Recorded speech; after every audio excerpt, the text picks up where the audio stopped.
নাসিম খান question করেছেন, আমার ৫-৭ দিন ধরে কোমরে ব্যথা ছিল, এমআরআইতে পিএলআইডি শনাক্ত হয়েছে। ওষুধ খেয়েও থেরাপি নেওয়ার পর থেকেও কোমরে কোনো ব্যথা নেই ঠিকই, কিন্তু ব্যথানাশক ওষুধ খাওয়া বন্ধ করে দেওয়ার ফলে মাসেল রিল্যাক্সেন্ট ওষুধ খাচ্ছি। এ অবস্থায় আমার করণীয় কি? ধন্যবাদ আপনাকে। আপনার কিন্তু পিএলআইডি শনাক্ত হয়ে আছে। একটা কথা মনে রাখবেন, পিএলআইডি কিন্তু পেইন কিলারে সুস্থ হবে না, সাময়িক কমে থাকবে।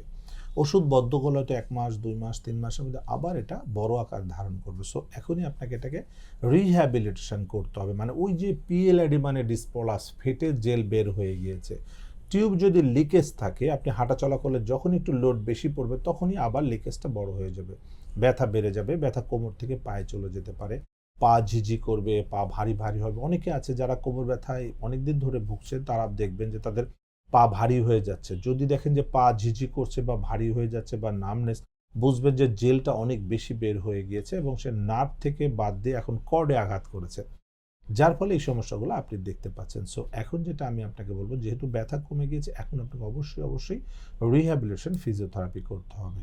আপনি এসপি হসপিটাল অথবা যে কোনো জায়গায় ভালো কোনো ফিজিওথেরাপি সেন্টারে গিয়ে একজন ফিজিওথেরাপি বিশেষজ্ঞকে আগে দেখাবেন। দেখানোর পর আপনাকে ফিজিওথেরাপি করতে হবে। ইনশাআল্লাহ আপনি সম্পূর্ণ সুস্থ হয়ে যাবেন এবং পরবর্তীতে ফার্দার এটা ডিস্টার্ব করবে না। ধন্যবাদ আপনাকে। এসপি হাসপাতাল, আন্তর্জাতিক মানের পূর্ণাঙ্গ ব্যথা নিরাময় হাসপাতাল।